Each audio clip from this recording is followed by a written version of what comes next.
Here I come, you can't hide. I'm gonna find you and make you want me.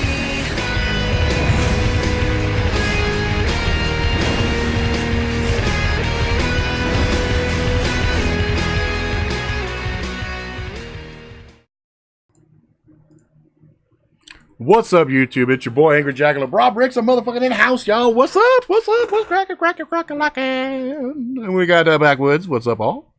Brian, good to see you again. How's everybody doing? Doing all right. Jackalope. Sup, y'all? Garrett Antelope. What? How you guys fucking doing? Good to see you. Let's see here. So we're gonna do oh, it's all good, brother. It's all good, man. Shit happens all the time. You know what I'm saying? All the motherfucking time. I'm going to take a little bit of drink of my sneakity sneak. What's up, Paula? Good to see you.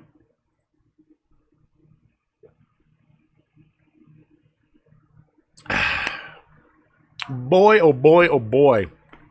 What the fuck, guys? What's up, Simicon, in this motherfucking house?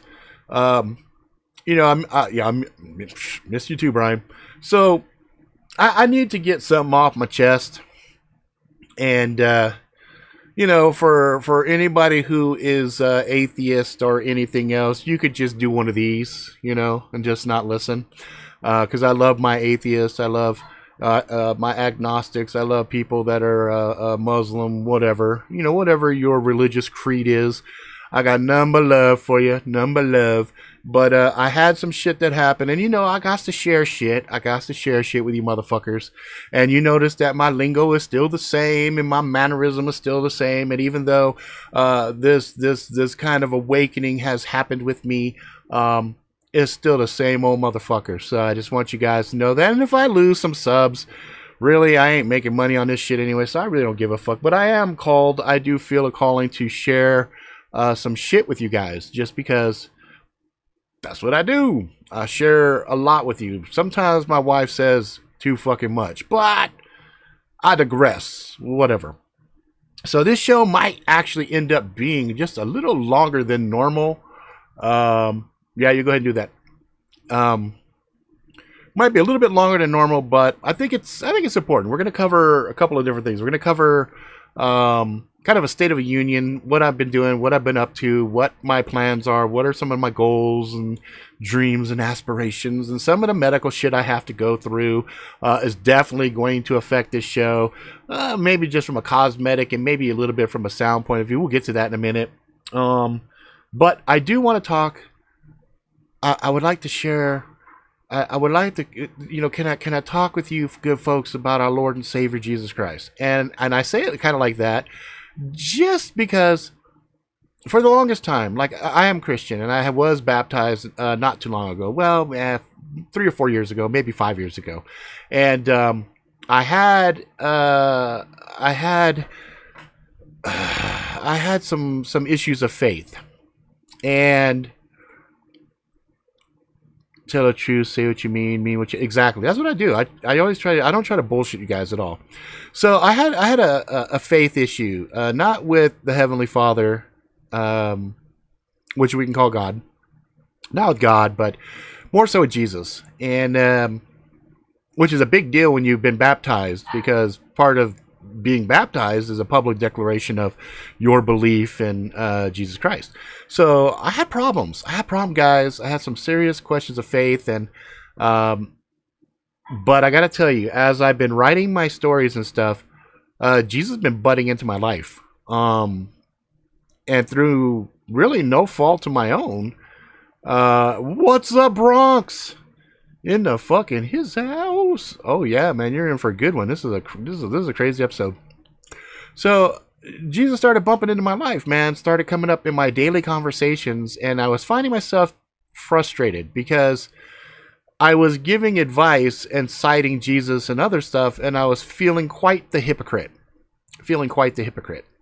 And then a good buddy of mine said, "Oh, I know what your problem is. You need to go check out A Case for Christ. It's a book. And so I Googled it, and I saw some faith issues. You need more wives. Mormon fix. No, I'm not Mormon. I would say probably non-denominational Christian, although my wife is Catholic, which kind of puts me at odds with her with some of the stuff that I have discovered about the gospel and some other stuff that I was kind of like, what the fuck, man? You motherfuckers have been, bamboozling me, and it's kind of pissing me off a little bit. I'll get to this in a second. So anyway, I watched this fucking guy who wrote this book called A Case for Christ. And, he talks about his journey and stuff, and he was set out to fucking prove Christ was a fraud. So I was a little intrigued and said, fuck, let's check this shit out. And right when I'm listening to this dude talk, I was like, yeah, it's going to take a while for this book to show up. I kind of wish I could, watch it now. And then as I'm thinking that, he goes, oh, by the way, my movie's on Netflix for you motherfuckers that want to go watch it. And I was like, oh, fuck, let's go watch the motherfucking Netflix. Now, let me back up. Before this whole sequence of events happened a few nights ago, I was laying in bed. I had a really bad migraine, and I was going to have to get up in a couple of hours and work, and I had like 3 hours of sleep, so I was real fucking tired, and I had a lot of shit weighing on me on my back and stuff, just a lot of personal shit, just really beating a motherfucker down. And I was laying in bed, and I closed my eyes, and I said, Heavenly Father, I'm fucked. I need some help. And I just need to know you're fucking listening, bro, for reals, because I'm really feeling lost, and I need something. I need something. And so I went to sleep. I woke up and was like, okay, great. No fucking answer. That's cool. Whatever. And I'm having a work meeting, and it was one of my coworkers, and he was the one that told me, go look at this Case for Christ. And so I was like, okay, fine. So I watched this shit, and let me tell you, that movie broke my ass down. I cried 4 fucking times in that damn movie. And I'm not going to go into the whole this, that, and everything else, but it was there was 2 parts in there that really just kind of flipped a switch for me, because and then, led me to other stuff about the gospel. This will be quick. You guys will be like, holy shit, I wish sermons were like this fucking fast in real life. So I was like always asking the questions like, okay, how do we know that Jesus rose from the dead? That's a pretty big leap right there. Where's the fucking empirical evidence and blah, blah, blah. And so this movie was the dude saying the same basic fucking thing, and he spent 2 goddamn years investigating this shit only to go, fuck, I can't prove Jesus is fake, right? Hey, what's up, Johnny? So there was a part, though, where he had kind of a strained relationship with his father, and when this psychologist asked him, hey, I just kind of know, how's your relationship with your dad? And he goes, it's complicated. And so she goes, what do you think about Freud, Nietzsche, blah, blah, blah, and these are some of my heroes, people I love reading about, and blah, blah. She's like, yeah, they also had daddy issues. They also had abandonment, abuse, blah, blah, blah from their father. And I was like, wow, okay, that hit me, because my relationship with my father was kind of strained, and it wasn't filled with a whole lot of affirmations and love, and he was very heavy-handed with me, and so it was kind of interesting. And then the one part that got me was the guy asked a logical question, which I was in total agreement with. He's like, so let me get this straight. So Jesus has all these fucking superpowers, basically, and at some point he could have fucking jumped off the cross and waxed everybody's ass, right? But he didn't. He took all that shit and he fucking died. So he asked the question, why? And the priest looks at him and says, because of love. And homeboy goes, damn. Now, I'm watching this. I break the fuck down, because I instantly thought of my 3 children, and I thought of what I would go through for my kids. And I was like, yeah, string my ass up on a fucking cross, crucify me, brutalize me, torture me, everything. I would do it all for my children. And I would say, thank you, sir, may I have another, right? And that understanding dawned on me, and I'm like, fuck, okay, I get it. So I had the pieces for me to reconcile my relationship with Christ, and then I apologized, and I got on my knees, and I basically again accepted Christ back into my life, and placebo effect, whatever the fuck you want to call it, I really don't care, because for me, it felt right. It felt like, good, I'm rekindling my relationship with somebody who has given me more than anybody else could ever hope for. Now, listen. So I'm done talking about that. There was one part that was funny. I have a ringtone on my phone. One of my favorite songs is "Carry On My Wayward Son," and when this guy starts his investigation, that song pops off, and it just gave me goosebumps, and just so like, what the fuck? Okay, so moving on. So I again talked to my friend, and he tells me, "Oh man, you want to go continue? There's another thing you should watch called American Gospel." And I was like, okay. So I wrote the note down, and there's like a 40-minute preview you can watch on YouTube. And dude, let me just tell you, as a person who spent a lot of time in a Catholic church, that was the foundation of my religious background for quite a few years of my adult life. Let me tell you how pissed off I am about not understanding the gospel. Let me break it down the same way I just did my son. I've had conversations with my kids last night. I cried in front of them. I bared my soul to them. I told them, look, I don't expect you. I'm not mandating that you guys do this. I don't care what you guys do in your life. You will at some point discover religion, or religion will discover you, as it did me. And you have to make your fundamental choice what you do believe in and what you don't believe in. I can't mandate to you. I can't tell that to you. I can only share with you what I go through myself. So as I'm sitting there and I'm going through this stuff, I tell the kids, and I'm crying and telling them, because of love, because of my love for you and everything, I want you to remember this shit. But today I talked to my son.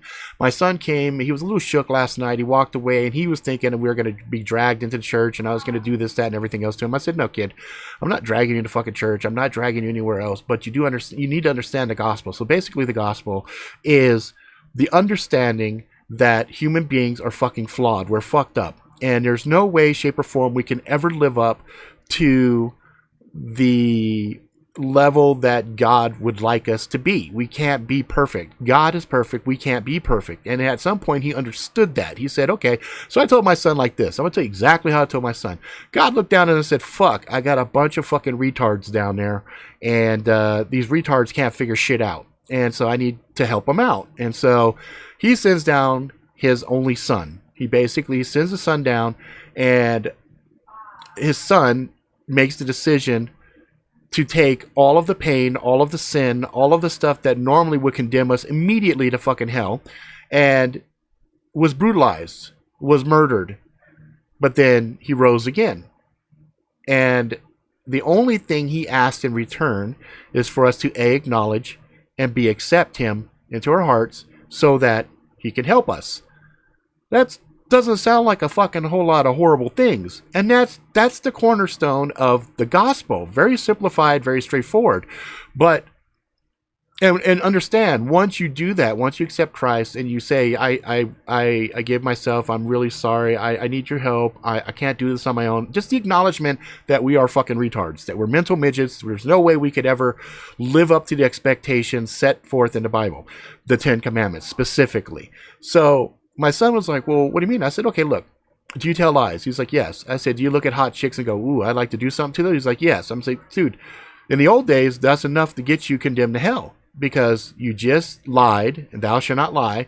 And, lustful thoughts of a woman that's not your wife or anything else is considered adultery.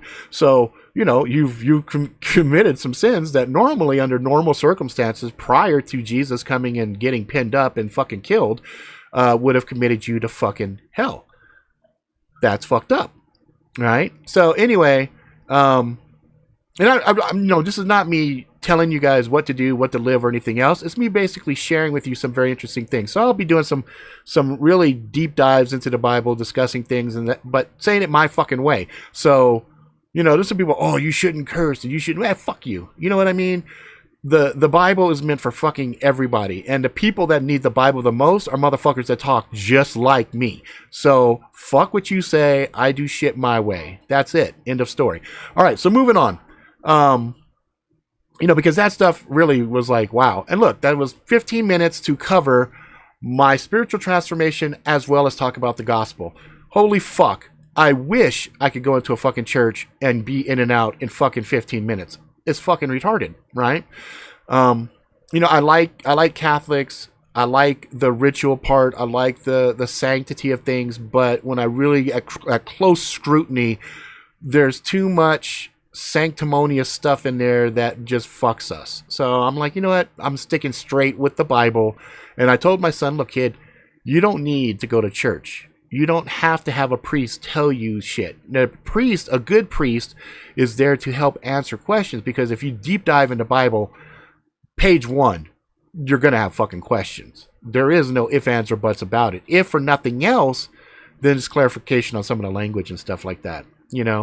God is an astronaut, an alien from outer space. That's my take on it. You know what? You might not be wrong. I had an epiphany earlier today about water, because a lot of the things that you see and hear inside of the Bible takes place with water, baptism, water to wine, etc., etc. And I thought to myself, Jesus is a motherfucking alien, because, and I know that shit sounds kind of sacrilegious or whatever, but the Heavenly Father and everything else is basically riding with me, and they love the humor of me. I realized the other day, God's got jokes. Bottom line, God likes to fuck with us and laugh. He's enjoying that. You know what I mean? But here's the thing. I don't think, saying God's an alien is really off kilter, because in the Bible itself, God says he doesn't think like us. He doesn't process like that.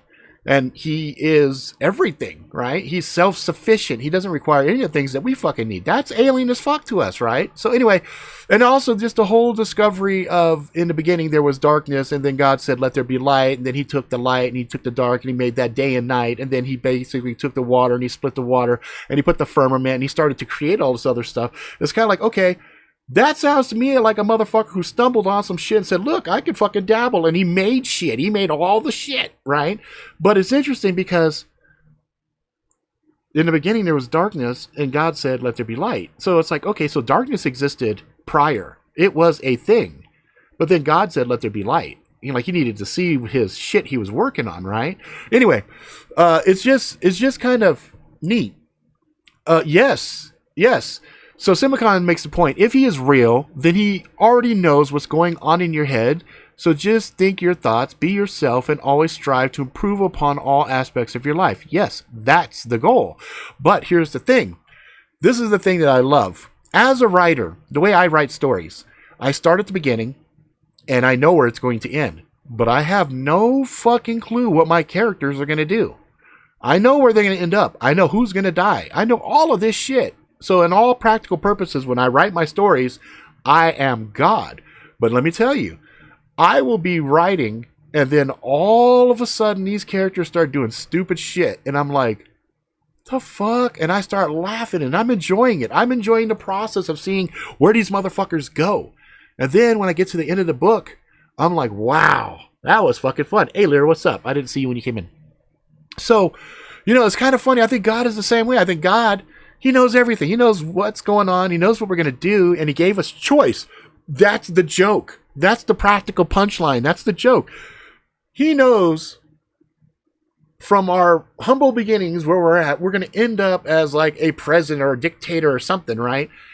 But he's watching the path that we take along the way, and he's laughing his ass off like, this motherfucker right here is hilarious. And I think really that goes back to what I've said for a long time, that this is a fucking zoo, and we're like the animals, and there's a caretaker. Well, okay, the caretaker's God. He's just sitting back watching, just seeing what the fuck we're doing. And he doesn't have to intervene. He doesn't have to change anything, because why? He already knows what we're going to do. We instinctively, before we come, know. It's like a video game. Hey, what level you want, Rob? Fuck that. I'm gangsta, nigga. I'm gonna go extra hard. Fuck that. Hit that. Boom. Put the difficulty level times 10. Boom. I'm anxious. I'm like super pumped, thinking I got this shit. Boom, come down to the earth and say, God damn it, I done fucked up. Look at me now. I'm in some bullshit here. Man, can I go back and change the level? Nope. Fuck. So I gotta play the game. You know what I mean? That's it. End of story. Brian said, God is not from Earth, hence an alien. No shit, he's not from Earth. He created it. But he's like the ultimate alien. He's the ultimate coding alien. He like made the levels of the game that we're playing right now. And who's to say this is the only fucking level? How fucked up would it be if we go through this life thinking this shit is hard as fuck, right? And we get out and they're like, dude, yeah, you made it through life with a fucking D+. You passed. You're like, yeah, what's next, motherfucker? Oh, this. And then you look at the next one and you're like, dude, are you serious? There's a harder level? You're like, it's harder? Holy fuck. How many fucking levels of the game is this shit? It's like, well, dude, I'm getting you guys prepped to be like me. So you got to go through the shit to understand, right? And I'm like, all right, fuck it. Bring it on, bitch. You know what I'm saying? It's just fucking fun, you know? And so I was sitting there, I was talking with a couple of my friends about it, and they were like, dude, promise me one thing, Rob. And they got real scared. They thought that I was going to change my language and all this other stuff. And they're like, promise me something, Rob. I'm like, what's up? Dude, don't change. Dude, I love you the way you are. Please don't fucking change. I'm like, why the fuck would I change, dude? Look, me accepting Christ into my heart, if anything, will make me a happier person, will make me a more confident person, because I know I'm rolling with backup. You feel me? And it's like, and he kept interjecting into my life. Dude, I've had weird shit constantly happening. So I'm like, you know what? There was another part of that story, that movie. I'll touch back on it because it's important for this point. I kept having Jesus in my shit. Like, he kept coming in. Like, I was writing Infernal Justice here. One of the most filthy, raunchiest, tough fucking books I've ever written. It's been in my head since 1989, okay? And there was a part in this book where I was like, fuck, I need to kind of move the story forward, and I'm not quite sure how to fucking do it, you know? And I was sitting there, I had YouTube playing, and there was a fucking, there was a part where this guy, YouTube video went to another YouTube video, went to a third YouTube video, and the guy ended the story or the episode or something like that with something along the lines of, the only way to survive is through Jesus Christ. And I kind of was like, that answered a question in my head, and I heard it, and I'm like, what the fuck? So I went back and I rewound the shit, and I listened again, and I paused it, and I wrote it down. And let's see here. Let me see if I can fucking find it. I think it's right. Right fucking here. Let's see.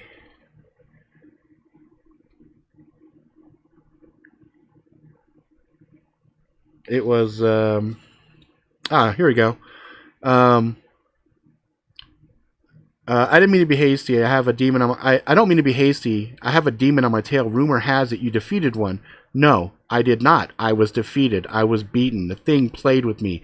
But then a miracle happened. What? Your men showed up at the right time and as you stalled it? No, I was saved by Jesus Christ.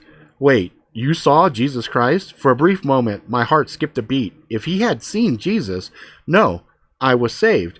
The disappointment weighed heavily. I wasn't sure if it was off if it was off the off chance that Jesus existed and could be the ticket out of the shit show, or the fact that Jesus existed and thereby made the stories of the Bible true. I see the way you look at the crosses, and this one. He again held it up and showed it to me, pride and reverence in his eyes. Yeah, I was admiring your collection. But I'm confused. How does Jesus save you? You've lost your faith? Never really had it. You could say what little I had was forced on me. That's too bad. I was raised up with a priest as a father. Ah, you see? I made a joke. My father was a father. You see? I nodded. So I have always been surrounded by the kingdom of God. No offense, but word is you had a pretty dangerous crew who ran things. Not quite the work of God, eh? No, you're correct. I was engaged in human trafficking, drug distribution, murder, and more. But everything changed when I humbled myself and begged Jesus Christ to save me. Bullshit. Don't fuck with me, man. I need a real solution to this shit, not some mumbo-jumbo Bible-thumping crap. Popov smiled. My friend, if it were indeed bullshit, would I not be here today? I thought about it a moment and then shrugged. Fuck. Has the demon caught you yet? I shook my head. No, he gave me an hour to start. And then, let's see. I don't want to read too much here. There was a part, though. Ah. You must promise to at least consider your faith, consider your soul, fight for it, because there is no escape without Jesus. That was the line right there, but there is no escape without Jesus. So this is a literal story where a dude's being chased by a fucking demon. And so he's trying to figure out how to get away from the shit. And I was really struggling with how, so that the only way to survive is through Jesus gave me that whole character, that whole Popov character. So it was kind of funny. Anyway, I swear to God, has twisted sense of humor. He must think I'm a lot stronger than I do. Well, you know, it says you can only give you what you can handle. And, you know, I think for the most part that's true. And, you know, I feel bad for some of the folks that commit suicide and stuff, which is the other, oh my God, it's like a lot of shit I end up writing about is kind of reflective of a lot of different things. For example, I just finished the story, Dude, Just Kill Yourself. And I had to write a piece in there where I admitted I had tried to kill myself 3 times. And I said, it's the only thing in life that I'm really happy that I suck at, right? But I had to put a part in that book where I at the end where I explained, look, I'm not making light of suicide. I myself have attempted it 3 times. I myself have had really bad crippling depression and stuff like that. And the one thing that I note, like when I have really bad depression, is the fact that I can still get up and do things. And part of that is because I have hyperactivity. Some people might look at that and say, well, fuck, hyperactivity is a horrible thing. Well, Heavenly Father felt, fuck, it's good for Rob to have hyperactivity because that's going to be something in his makeup that's going to allow him to still function even when normal crippling depression would leave somebody in the bed unable to move. So I intimately understand the darkness and the horror of depression. But, you know, when you stop and you think about things like suicide and you stop and think about murder and you stop and think about all these other things and you go, what the fuck? Why would God allow this stuff, right? So, you know, that's the question I hear a lot from my my atheist friends. You know, what kind of a just God would allow these things to happen? Well, reminder, you know, God is not the one actually doing those things. Those things, hang on a second.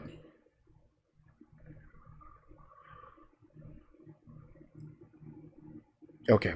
I gotta yell real quick. I'm gonna put you guys on mute. I gotta yell something to my daughter. 1 second.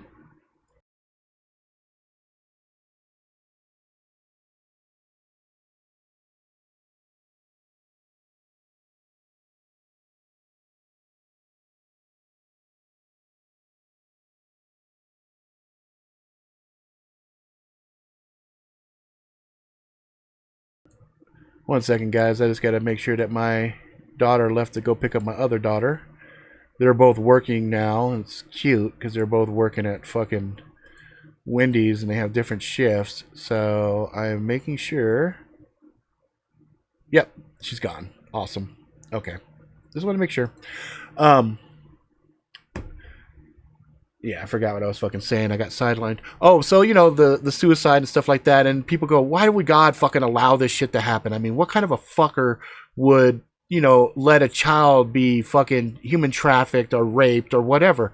And the thing that you have to remind yourself is God never said he would intervene. God never said he would come and flying like a fucking superhero and fucking save us. We were gifted with the gift of choice. We can choose things. Now that choice can be good or bad things. And sometimes the really horrible, horrendous shit, genocides, things of that nature, sometimes those are catalysts to push different people in different situations to levels of extreme humanity that they normally would never have even reached for, because in their normal life they might have been just a carpenter, as an example, but then atrocities like genocide come and suddenly they themselves choose to put a cape on and start to smuggle people out and risk life and limb and their family to save people. So, you know, it's one of those types of things where you got to have the horrible, horrible things to allow us to have the great heroic things that we love to look at and point at and say, look at these fucking heroic characters. Well, if there wasn't shit, then there wouldn't be heroes. So, you know, I don't ever blame God for any horrible things that happen, such as, for example, I don't blame myself for this. In about 3 weeks, I'm losing my front bottom teeth, my back teeth, and these back teeth here. So there'll be almost 2 months where I'll be a toothless fucking wonder. And when I'm doing videos and stuff, I will have a little fucking face mask on, and I'll be like a wannabe tack for a minute, you know, because I'll be embarrassed that I'm missing teeth. And whose fault is it? My fault, because I'm a fucking moron. But I don't blame God. I blame myself. That's where the blame goes. I did not take care of my teeth, and as such, I pay the price. And you know, it's just, there's evil people. There's evil on this fucking planet. They're influencing things, and they're doing horrible things. And again, those are human beings making decisions based off of evil influences. So, you know, that's where I think my relationship, my personal relationship with Christ, that's just me, that's for me. What you guys do, it don't matter to me. I fucking love you guys no matter what. It don't matter to me. You guys do what you do. You walk whatever path you walk. If you don't believe, you don't believe. Just no fucking skin off my back. And the people that sit there and judge you, the people that talk all that shit, well, guess what? They're not really Christians, because the Bible straight tells you only God can judge. So if a motherfucker's sitting there passing judgment on you and saying all this bullshit about you, well, he's missing the point, and it's pretty sure he's going to have some situations to deal with. So, you know, it's just one of those things, you know, I share shit with you guys, like I said, and that's that. So now moving on, I wanted to talk with you guys a little bit about something that normally would have just really brought me to a depressive state, but I'm kind of like, you know what?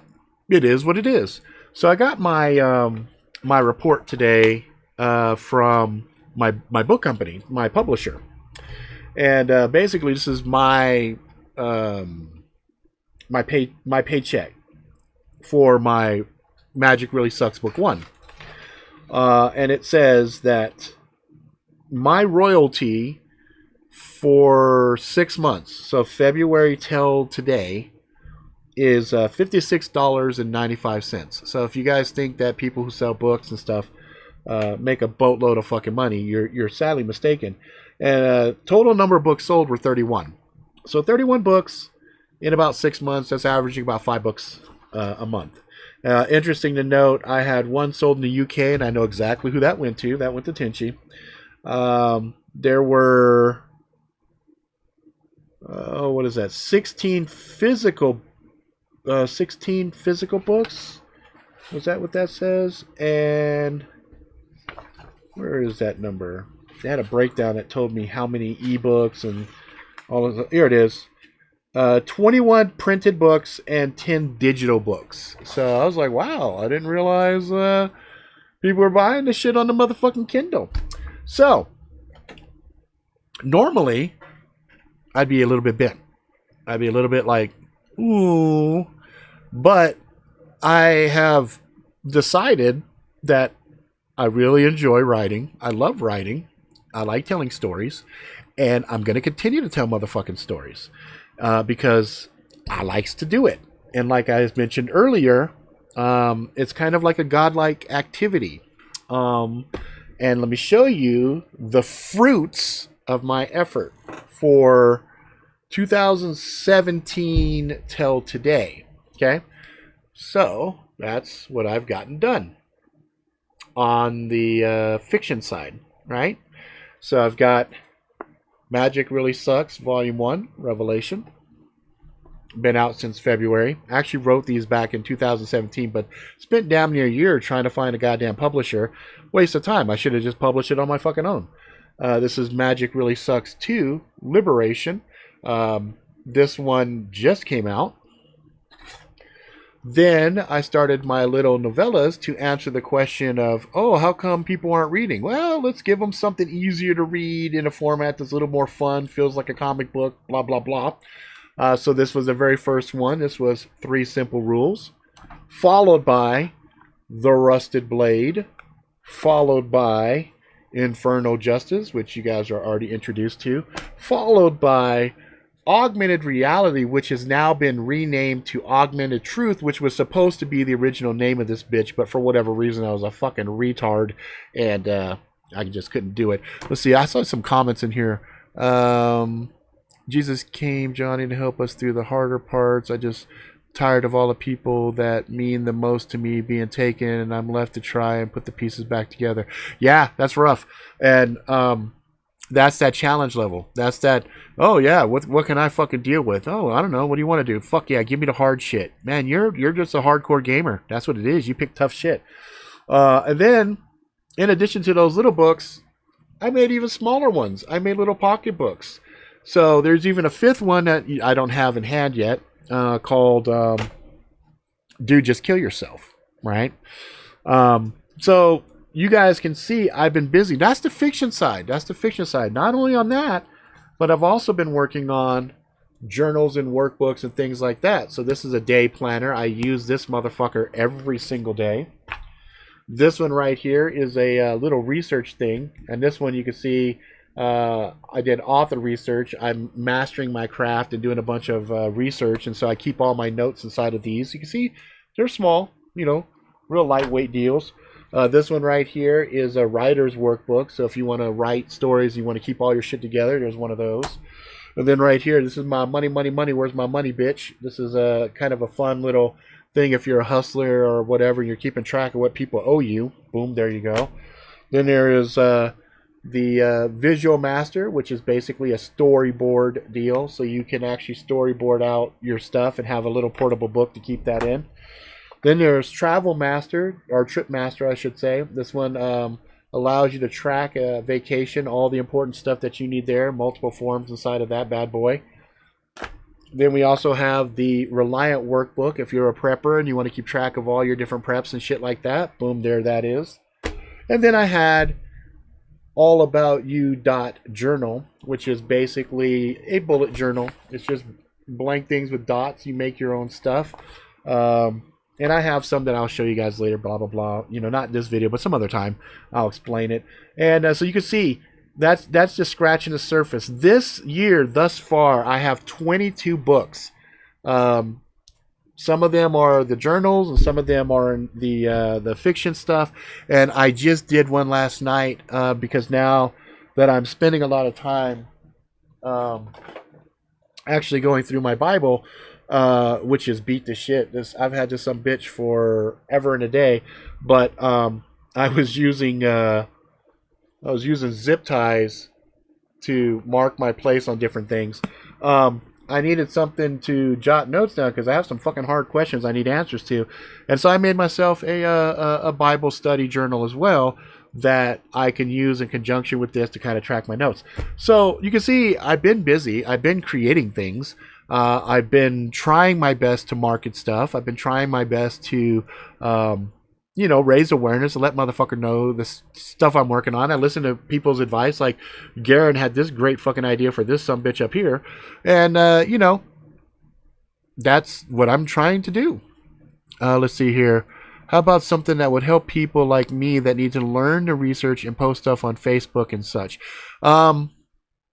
I am working on a social, it's more of a social production workbook. It's something to keep track of your posts, keep track of what you're going to post, what you're going to blog about, what all this other stuff. That might work because it's going to be ambiguous and it's going to be something that you turn around and use. For example, if I take all of these and I move those all the way over there and I go... Let me see if I have some stuff that I could share with... Actually, I can show you some stuff. Like, for example, here's the dot journal, right? The dot journal is kind of neat because you can make your own layouts. You can draw your own shit. And this one, I'm tracking, like, my weight loss. I'm tracking my sleep stuff right here. Here's another sleep log. This one right here is my to-do list of different things that I'm trying to get done. And that's that. The other stuff that I have, like, here, I'll show you. I will show you. Ugh, all these damn books and the Bible and shit. It's fucking heavy as fuck. Here. So this one is my author research, right? So what I did with this,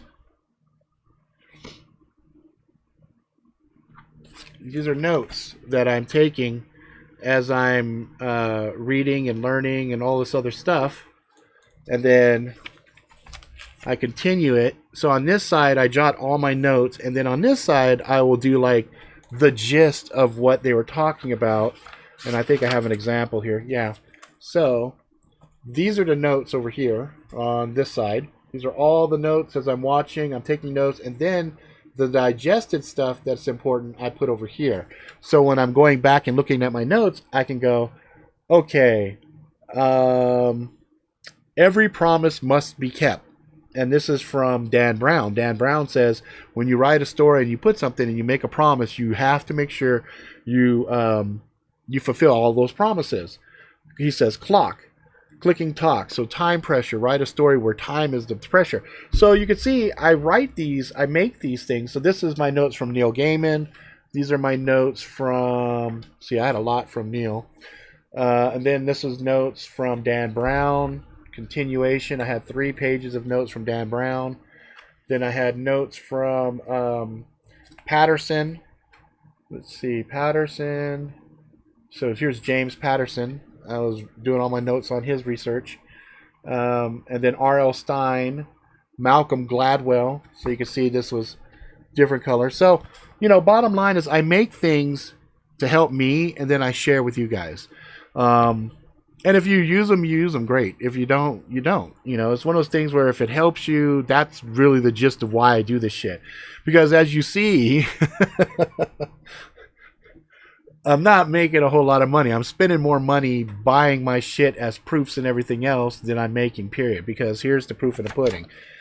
$56 fucking dollars is what I made for 6 months with one of the books. So, whatever. I'm trying not to let shit like that really fucking irk me at all, because everybody's got to start somewhere, and you got to start just by winning the hearts and souls of the individuals. And so, my wife came to me and she said straight up, she said, "You're too fucking humble." And I'm like, pardon? Me? Humble? What is this word humble you speak of? She goes, no, seriously. Somebody asks you what you do, you go, oh, I do networking, and yeah, I got a little YouTube thing I do, and I'm also a writer. She's like, no, you should be like, yeah, I'm the best motherfucking new writer you ain't never heard of yet. And I'm like, really? Like what? Boom, hand him a fucking book right there. This bitch, read it, read it, read it, read it, read it, back, read it, back. And I kind of thought about that, and I was like, fuck, you know what? You might be right, babe. She goes, you can be humble later. When you're successful, you can go back and say, okay, this is my natural state. I like to be humble.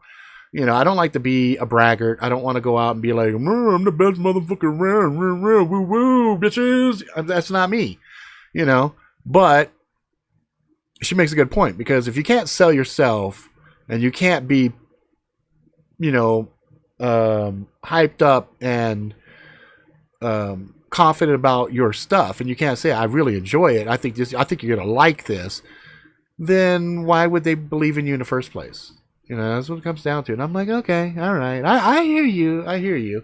So there's been a lot of these things going on that has really been pushing me in different directions, making me kind of look at things and go, okay, fuck, I need to change some stuff. I need to double down. I need to fucking rock and roll. So a buddy of mine gave me $200. We bought a bunch of books kind of like this size right here. Not this one, not this particular book. This particular book with a Necromonicon, no. That one I'm not giving out to complete fucking strangers, because they're going to go, what the shit? But Augmented Truth, which is funny because subconsciously I wanted it always to be Augmented Truth, but my dumbass kept falling to augmented reality like a dipshit. But anyway, these ones will be given out to people, will be left in bathrooms, will be quasi scavenger hunting in Vegas. So if you happen to be in Vegas between the 4th and the 8th, you might want to pay attention to Twitter, because I will be posting pictures up saying this is over by the Bellagio out front. You know, look at the statue. It's sitting right there. There'll be a picture. You can go grab it. It's yours. It's fucking free. You can have it. And then when you're done reading it, see? Free on the back. Free, motherfucker. When you're done reading it, you can write a little note. Write a little fucking note where you found it. And then, boom, just drop it somewhere else. And then somebody else will come and get it, and they'll be like, oh, shit, this is fucking free? Oh, look, there's some fucking names. And what I'd hope to see is people take pictures, they post it on Instagram with the hashtags and stuff so I can see it. And I'm really hoping that this motherfucker travels.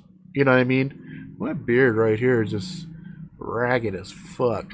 But that way, it's a very guerrilla, viral way for people to actually water sitting in a swimming pool, chilling in Vegas, taking a shit, fast read.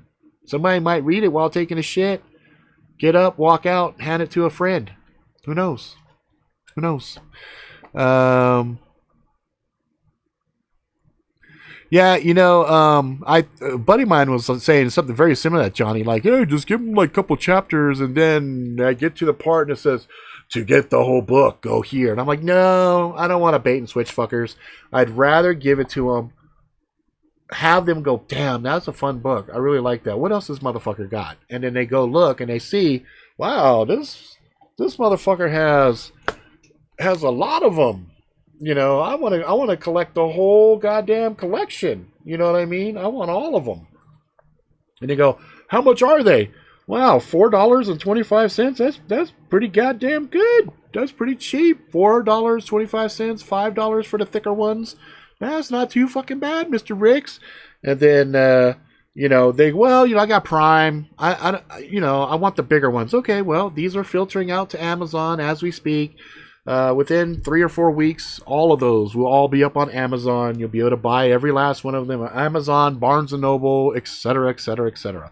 And you know, I just hope, like, I just want people, once people start to read it and see that, hey, I'm not a one-trick pony, I'm just going to keep writing and writing and writing and writing and writing, then I think people will start going, yeah, I like to follow this motherfucker. And they'll go sit on a blog, they'll go sit in all these other places and see the shit I got going on and be like, yeah, that's pretty cool. And then I'll do stuff like Comic-Cons and I'll do some other things. And I'm going to try to find some other thinking outside of the box. One of those things right now is, so I've got a seal now, so I can actually start to get collectible editions, signature editions, where, you know, you'll have some of these. Like, I made a point, some of these I had errors in them, so I bought a couple of them. So I have error editions. Those are fucking hot, especially for collectibles. You know, like this one, Augmented Reality. There are a couple of sales on these. So the two people that bought this one that says Augmented Reality, that's huge. That's a collector's edition. There will never, ever be any more Augmented Reality. It's gone now. So the only thing that exists now is Augmented Truth. So can you imagine if time, well, let's not say if. Can you imagine when time goes by and I'm at the level of a Patterson and a fucking Dan Brown and all these guys, and I'm hanging out smoking cigars with these fuckers talking the maddest shit ever, and then somebody sits there and they have one of 3 in existence that says Augmented Reality, you know, and they're like, dude, I got that. It's like, oh, you got one of those Chase editions. And then I have a couple of these that are wrong, and I will be fucking putting a seal on them and putting them one of 3 and signing them and doing some kind of a contest where you motherfuckers can win it. And then shit, you get it, you put it in a bag, poly bag, like a comic book, you know, and you tuck that bitch away. And then when my ass is fucking rocking out movies and fucking video games and comic books and all this other shit, and then people are looking for back issues and stuff like that, you're like, look what I got, motherfucker. And then people are like, dude, I want that. That's one of 3 in existence. You do know the bitch that made Harry Potter, she had you know, maybe 100, maybe less than 100 of her Harry Potter that she put in libraries. Each one of those right now on eBay, if you can verify that that's one of the ones that she was giving away in the libraries and stuff, $30,000. Fuck yeah, that's what I'm talking about. So yeah, I plan on having a lot of fucking fun with this, and I do not plan on stopping any fucking time soon. The other thing I'm gonna start getting back into, the other thing that I really, really enjoy, is the games. I'm gonna start creating these games again. You can see all this fun stuff here. I made all this shit. I'm gonna start making games again. Yeah, exactly, because there's gonna be the new edition of 2012 that, and then when I put the new edition out, I'm gonna retire that old one. So anybody that has the original Convergence 2012 will be really easy to tell because it doesn't have the silhouettes and stuff, and it doesn't say Ryan Mass Publishing on the spine. So yeah, motherfuckers that have that old one from 2010, 2011. Now I think I had I've had 4,000 downloads on that, and I think I've had maybe 100 books sold, roughly around there. I can't remember. It's not a lot, but those people that did buy, thank you very fucking much. You guys might be sitting on a fucking gold mine, because I'm like that old Puff Daddy song. Can't stop, won't stop. Can't stop, won't stop. Nope. Nope, not stopping, motherfuckers. And now you guys are really fucked up because I got fucking JC rolling with me and the Heavenly Father. I got backup for motherfucking days. So I'm like, yeah, I think I'm liking this. I'm liking it a lot.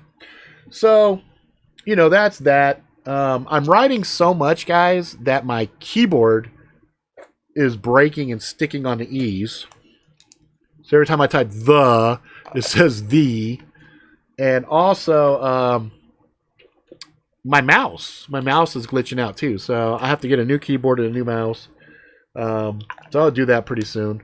But, it's just one of those things where I'm trying to figure stuff out, trying to make $1 out of 15 cents. And, it's a tough thing. But I know I'll be fine. You know what I mean? I know that. But my wife,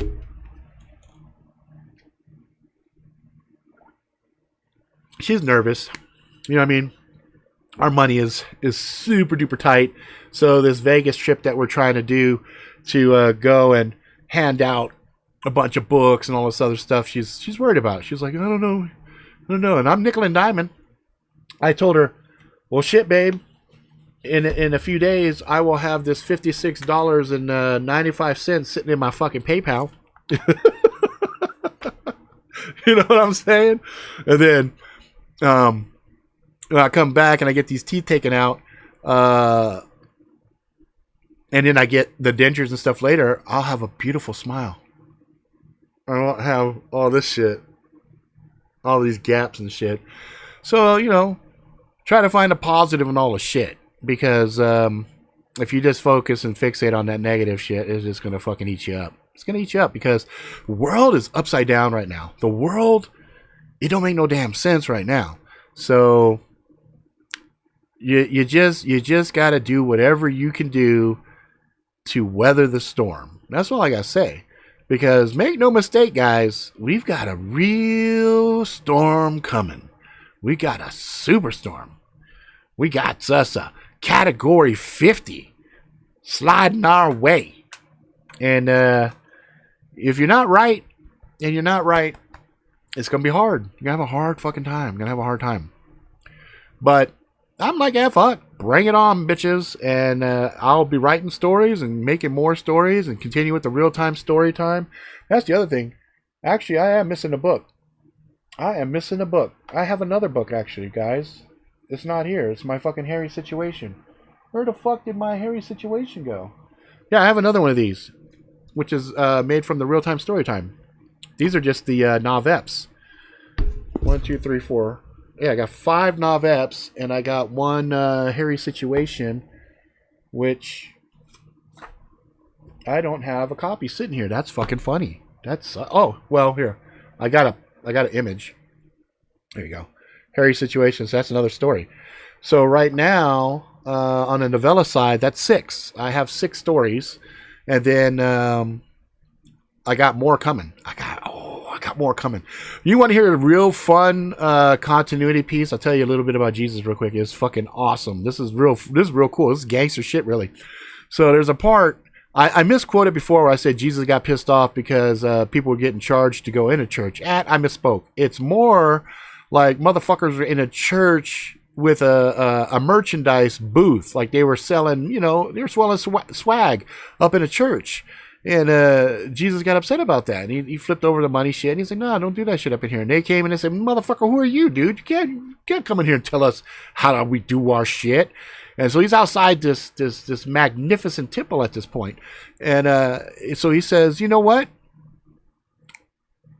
Destroy this temple, and I'll rebuild it in 3 days." To which they're like, "Dude, you do realize it took us 40 fucking years to build this bitch? It took 40 fucking years.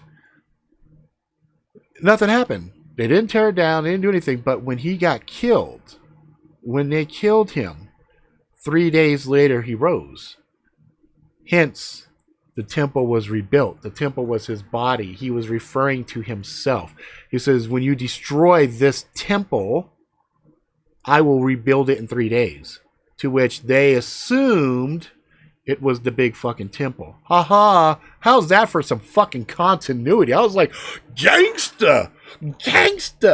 I was like, dude, are you fucking for reals with that shit? Like, I was like, all right, I like that. I like that. I think that's actually really well written. I thought that was pretty gangsta. Pretty gangsta. Pretty gangster. Who the fuck is texting me? What do we got going on here? Oh.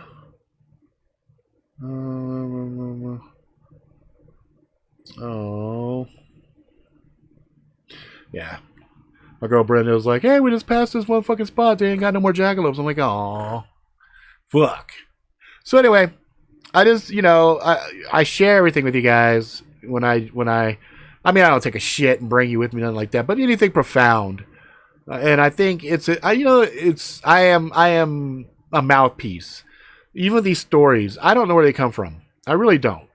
Some people say, "Well, dude, you got a great imagination." It's like, no, I have an idea for a story, and a lot of times they come to me in fucking dreams. Or I'll be in a shower, bathing, and an idea pops in my head. And then I'll sit down and I start writing, and the shit just writes itself, really. It's like I'm telling a story that I'm watching in my fucking head. So, I don't know, man. Sometimes I think like some shit is just flowing through me, I had an idea about last Sunday's story time connecting to an earlier one. Oh, that's cool. I wonder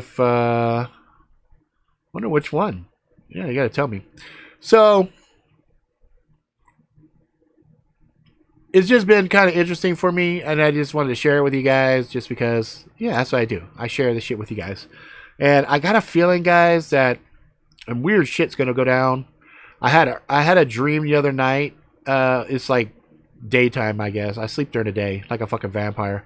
I had one dream. I was walking past a weird slot machine, and it had seven little things that ding ding ding ding ding, and I fucking hit it, and I won.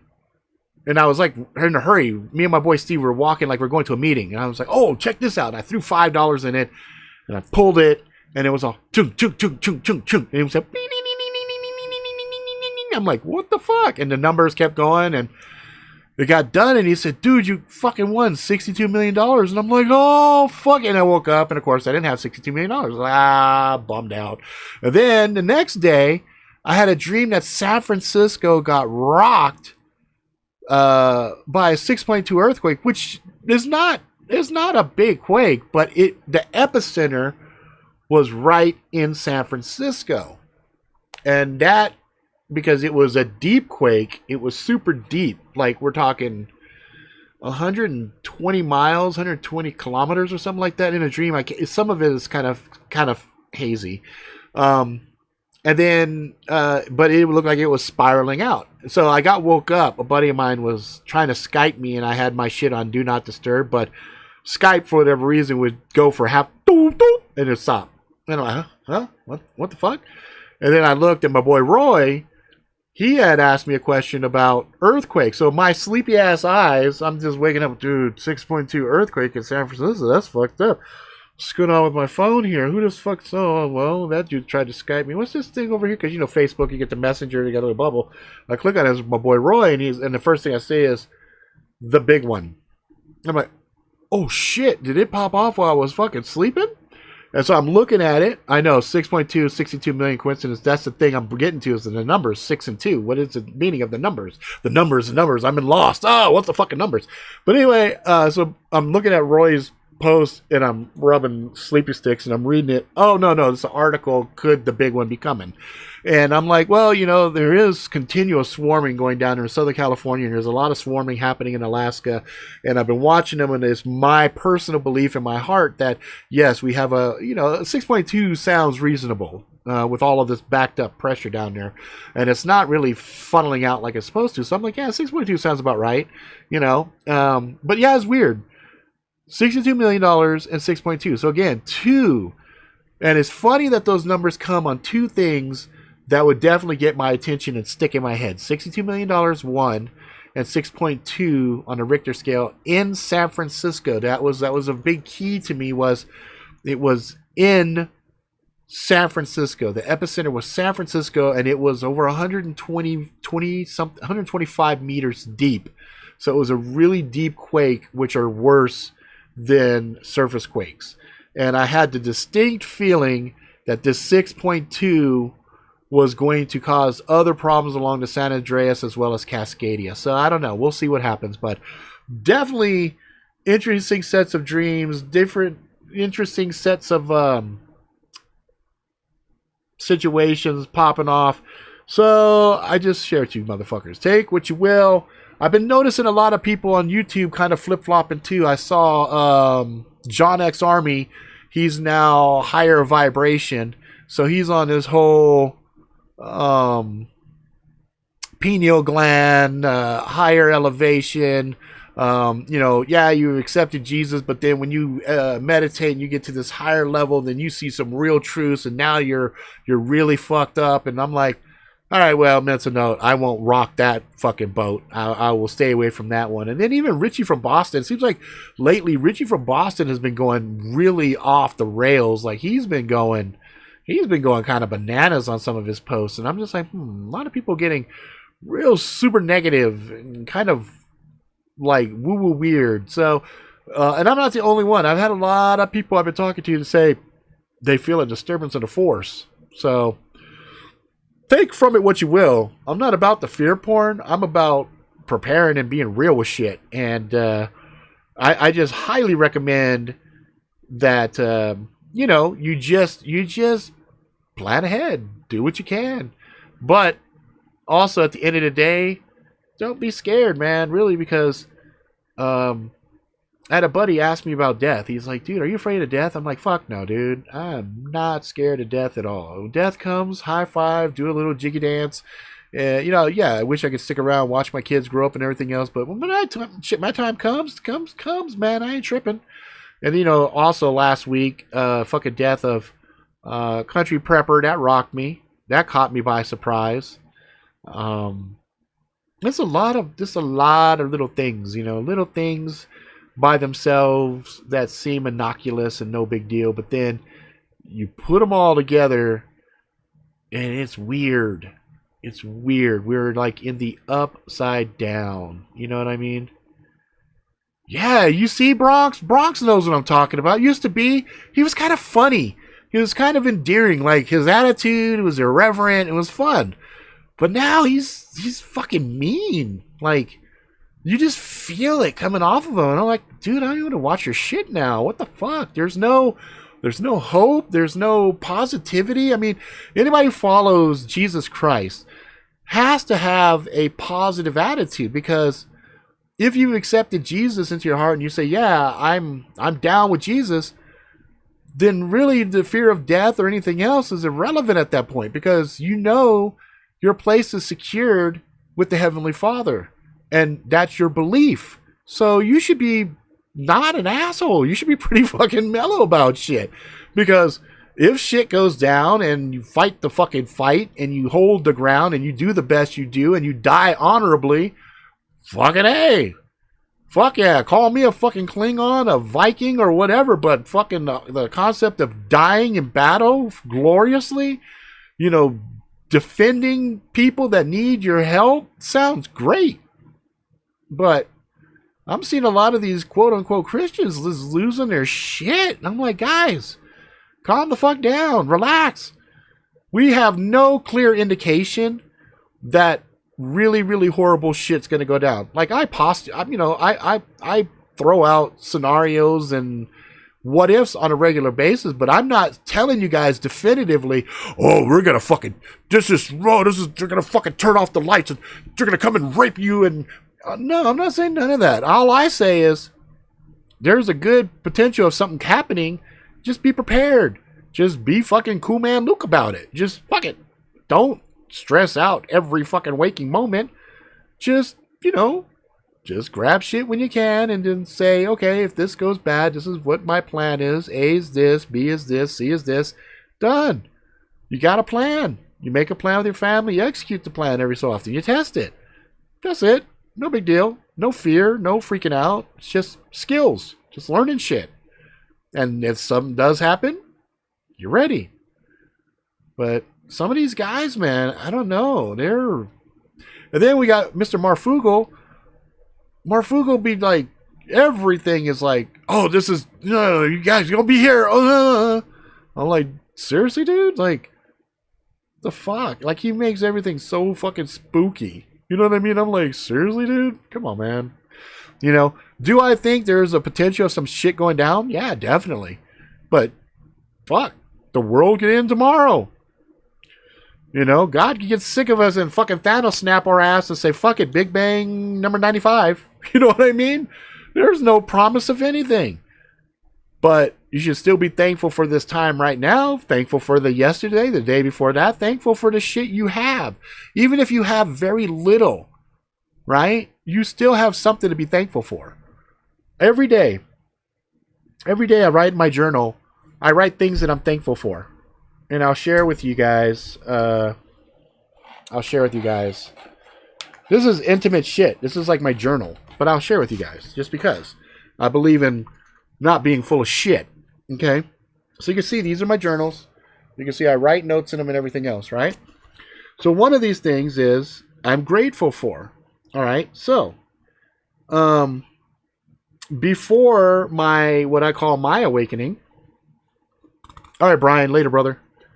I would say I'm grateful for life, health, family, Heavenly Father, and friends, right? Then, yesterday I said, I am grateful for my mind, creativity, family, Heavenly Father, health, and humor. And then today, because I realized something. So I'm grateful for Heavenly Father, Jesus, family, friends, mind, health, safety, creativity, food, water, and peace. Right? So what was the big difference?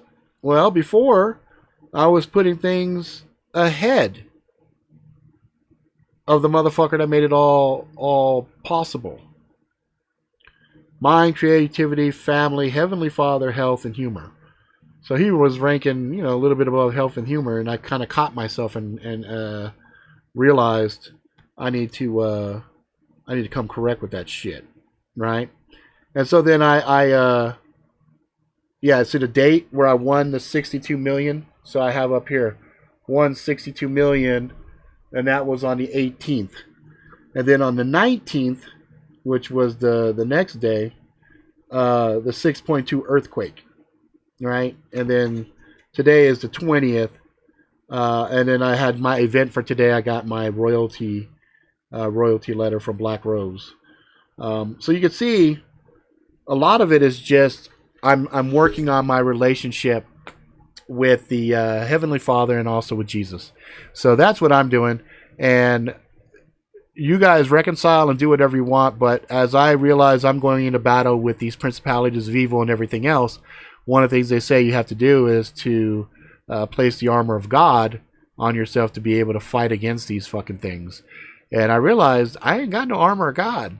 So, shit, I better come correct. And I started to check things and finally made that leap of faith. And I feel good about it. I feel super good about it. And I don't regret it.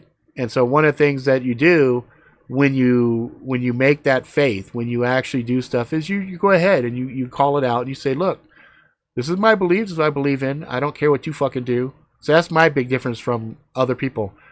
It's not about you guys. What you do, what you fucking do. It don't matter to me. Fuck, if you're a satanic fucker killing babies and eating poop, that's for you to deal with. Ain't my fucking path. I don't have to deal with that. Hopefully I don't have to come in contact with somebody like that I have to physically deal with. But, if I do, it's kind of good to have that armor of God, right? So anyway, I didn't mean for it to get dark there at the end. I got fucking really dark. Shit, eating fucking poop and babies. Oh my God. Anyway, I try to keep it light, have fun with you guys. What was that? I would so love to play D&D with you. Creativity is awesome. Would make for a gnarly game, dude. I've been. It's funny. My kids, I played with them last year, and they want to play so fucking bad. And I pay every month. I pay this $4 for this online meeting area to play Dungeons and Dragons, and I'm like, there's two things I'd like to do. One, I'd like to carve a little bit of time once a week to play the new Borderlands when it comes out and make that a regular thing. I want to play that Borderlands, and I want to have that time where I could just fuck off and play a game and just relax. And so I'm gonna do that at some point when that new new Borderlands comes out in September. I'm gonna do that.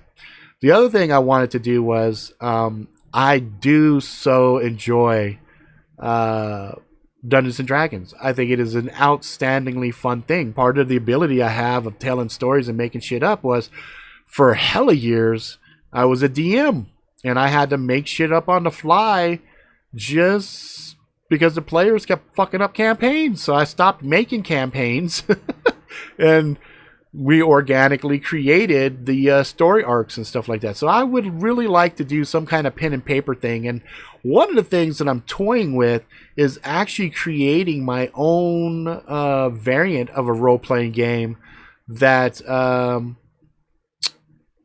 mixes stuff in. Have I played Second Life? Yes, I have. Have you tried the Palladium game system? Yes, I have. I have tried most of the pen and paper systems that are out there. Jesus, I'm drawing blanks on GURPS and some of the other things, but oh my God, like steampunk, not steampunk. Yeah, no, yes, steampunk. I think no, steam something. Anyway, there was that. There's the vampire one. There was the Marvel superheroes one, which 10-sided dice system. So I'm trying to find a way. And I might even pull my developers in where there's a shared phone app and I connect to the players and the players press a thing and I can see the results on my side. So there's like a DM app that the players do stuff and I can see the interaction. And that way we could do something like we could do a Skype session with multiple players and stuff like that. And there's no cheating, no fudging numbers or anything else. Although in my system, I would have a DM override, right? So, I like the concept of not calling the dungeon master. I like the idea of calling it a storyteller, right? Or narrator, narrator system or something. So that's another thing that I have on my plate that I want to do. I want to get back into gaming, and I really want to make my own system. I played a lot of these systems, and I see where they bog down. I see where they slow down. And a lot of it is just the role playing, the actual combat, and other stuff. If you could have a system that handled, cumbersome stuff like you're over encumbered and all this other shit, whatever. I prefer Palladium over D&D just because, in my opinion, the characters are easy to draw up. See, that's the other thing, too. A lot of times you'll sit down to play a pen and paper thing, and half the night spent rolling characters, right? So it would be nice to have some kind of a DM app where player tells you what kind of character they'd like to play, and the DM allocates base points to the abilities that are, mandatory for that class type. And then you let the random rolls happen, do the best 2 out of 3, and then you just plop those numbers in and you're off to the races. And then you have the base character information put in there. They put the name in, they put some other stuff in there, and they want to do a portrait, all the other stuff, they can do that, whatever. But yeah, I definitely think that would be a fun thing. It would be a fun system to come up with. And like I said, I have developers. They're always trying to find new projects for us to work on. I tell them, hey, we make a gaming system and we make it generic enough that we can allow DMs to change key aspects of it. So with a couple of things, you can go from swords and magic to psionic, mind powers and guns. So just by changing some of the key variables and everything else and some of the descriptions and some of the items, change the whole dynamic of the campaign, or even go even fucking bananas and do like a Warhammer type shit where there's magic, there's guns, there's the different character types, and just go bananas and let the players and the DMs define their campaigns and their other stuff, but just have a system that's elegant enough to allow the characters to be created and allow them to actually execute the dice rolls or whatever. You know what I mean? So I think that would be fun. Especially, could you imagine you have your cell phone sitting next to you plugged in, and you go and say your weapon is a blaster, so you're doing like a fucking Star Wars, port. You're just doing a generic variant of Star Wars. So you're like, okay, I shoot my gun, and it says roll, and it knows that item is the gun, and you push it, and it goes, pa-choo! Pa-choo! You could use Second Life. Second Life has those 3D avatars. You could definitely roleplay with that. Especially utilizing like the app, like I said, because one of the big problems traditionally on Second Life would be, how do you do dice rolls? How do you do the combat system in that VR environment, virtual reality environment with the 3D avatars? That's going to be the other thing too, is when you can get into augmented reality. So you've got your glasses on and you push the thing and you see dice rolling. So now you're seeing it as well as hearing it and all this other stuff. And then how fun would it also be when you go full VR and now you guys are sitting inside of a shared environment, and you're saying, okay, I swing at this guy or whatever. It would be some fucking fun things. You know what I mean? Yep. Palladium Rifts. Yep. So it's just one of those things where I might build a system and I might talk to some of these guys, and these guys might say, we need that in our arsenal, we'll license it from you, and that could be revenue there. That's the thing, guys. I have ideas for fucking days, and if I could get that small loan of just $1 million, I'll be rocking and rolling, But I digress. If I got to do the slow, hard way, I'll do it the slow, hard way. I don't really care, because I already know I'm going to make it. It's just the only question is, how long is it going to take? So, anyway, that's it. I got to go prepare dinner for the kids and stuff like that. I fucking appreciate you guys. I do the show for you guys. You can see where my passion lies with all this other stuff. But at the same time, you guys are really like my extended friends. You guys are like the ones I get to vent, I get to say things with, I get to share with you. I spend an inordinate amount of time in front of this machine not having a lot of human contact, and so you guys provide me that window to humanity, and for that I thank you. And yeah, I will be in Vegas August 4th through the 7th, I think. Let me look. I will be there the 4th through the 7th, I think. I'm pretty sure that's when I'm going to be there. The other thing, too, is the Hue, or whatever, the Mongolian band, they're going to be here in Salt Lake in October. How lucky am I for that? So when they come, and my tickets are like $19. I'm like, fuck yeah. So I'm actually pretty happy right now. There's a lot of good things that are starting to shape up. And I'm looking forward to it, guys. Johnny, the 6th is my birthday. Oh, that's awesome. You're gonna be like, what, 21? You'll finally be able to drink? That's amazing. Congratulations. You know, it's good that you finally get to drink that alcohol. You know what I'm saying? And yes, I know alcohol is bad, and I know it's, you know, all this other stuff, but you know what? I'm flawed. So I'll work at making myself better and everything, but change doesn't happen overnight. So you just acknowledge the flaws, and you work on them, and you keep pushing. You know what I'm saying? 47. Let's see. I'm going to be in August. My birthday's in August as well. My birthday is August 29th. I was born in 71. I'll be 48. So I'm only a year older than you.